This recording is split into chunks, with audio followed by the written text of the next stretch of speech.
My name's Martha and I'm a social worker, clinical specialist for intensive care at a major trauma centre in Queensland, at a major hospital.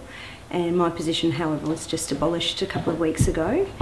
I've been working as a social worker for Queensland Health for 18 years and in intensive care for about 12, 13 years.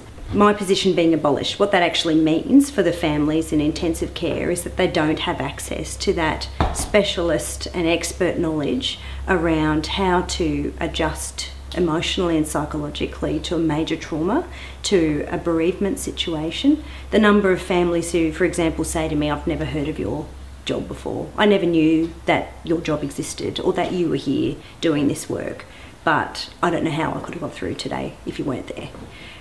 I don't know how I could have explained and prepared my children to come in and say goodbye to mum, that she's not coming home. I don't know how I could have supported my children to face a future without our home, where the house has been lost in a fire and someone's been injured in that fire and people have died in that fire. And what this decision is saying to those families is, you're on your own now. We're removing this person who's been there to provide expert advice to you and giving you information about where to from here. What happens if the person who works in your family, who pays the bills, is now unable to work? What does that mean for your family?